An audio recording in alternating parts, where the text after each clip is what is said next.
What's up everyone, Alex here.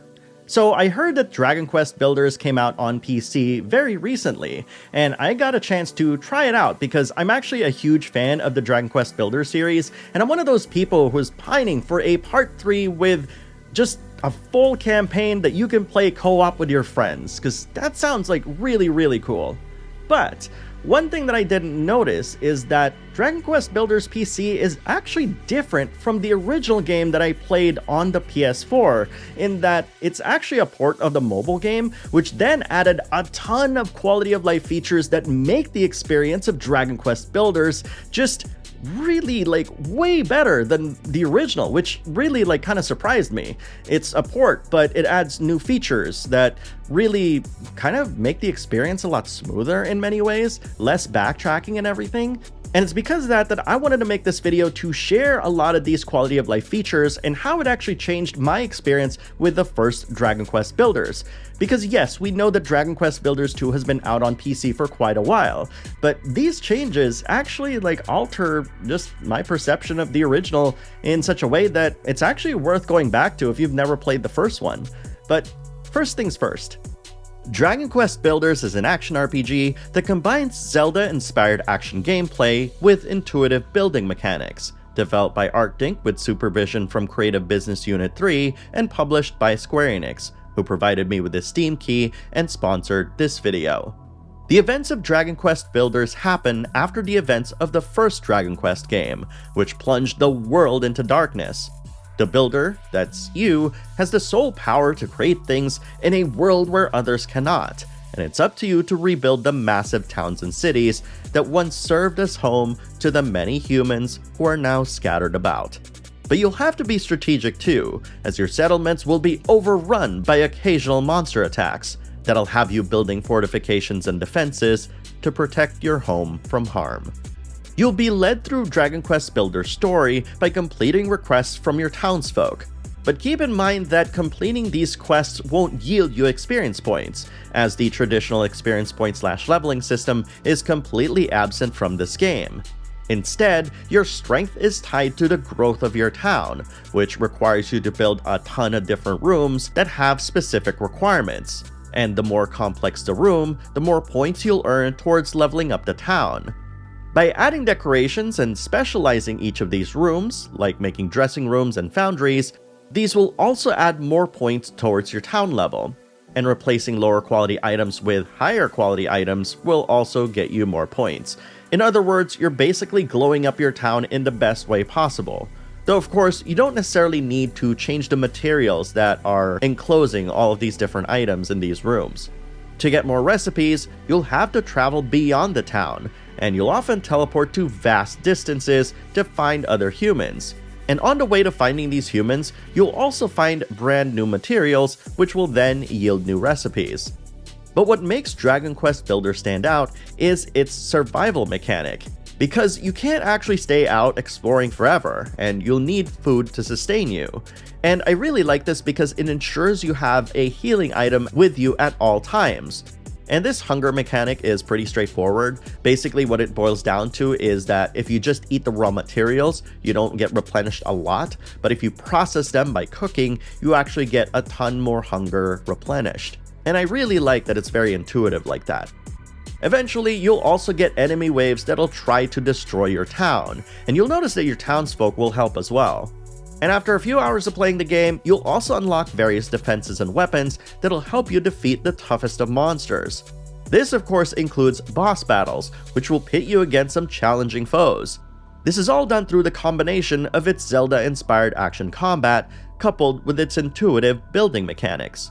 And what's more is that I love that the townsfolk also occasionally craft their own items, which makes it crucial that they can go back into town, but more on this later. Which kind of brings me to my only criticism of the game, which is the townsfolk are a snarky bunch. They all don't believe in the builder's power, and every new town you try to build has its own share of unbelievers that you have to win over. But when I really think about it, it feels quite rewarding to win all of these snarky people, especially when you start to see that your deeds are winning them over, leading to a more hopeful outlook. And while I enjoyed exploring the various voxel landscapes that Dragon Quest Builders has, the most fun I've had with the game is, of course, the building part. I'm pretty basic. I just love using the simplest materials I can get, with very little regard to the strength of said materials. That's because Builders allows me to be creative with how I organize my town, with very little regard to gravity. This is because of its voxel-based design, which is reminiscent of yet another game, which then encourages a kind of building that is easy to understand and functional. This lets me do crazy things, like put up most of my town's bedrooms and functional rooms on a second floor with barely anything supporting it, which lets me build defenses like trenches with spikes that just tick away at my enemy's health. Now, this isn't perfect, of course, since my townsfolk are just ready and willing to jump into the fray, so I have to at least make sure that they have a way back into town, or else they'll be stuck wandering in my defensive trenches forever. This is the kind of creativity that I really enjoy, one that doesn't require too much explanation and encourages us to just engage and learn its mechanics. New to the PC version is the Terra Incognita DLC and the addition of several helpful new features. This version of Dragon Quest Builders now lets you save anywhere compared to the original, where you're forced to go back to the town to do so. Also, in the original release, you can only make either one item or as many of one item as you can. With the PC version of Dragon Quest Builders, you can adjust how many you can craft at one time. Also, weapons and armor no longer degrade, and the hammer, shovel, and the sword are now mapped to different buttons and are always equipped. There's also the addition of a massive attack that can clear a bunch of blocks all at once. And finally, perhaps the best quality of life feature ever, you can now carry a massive amount of one item and generally carry a ton more items at once.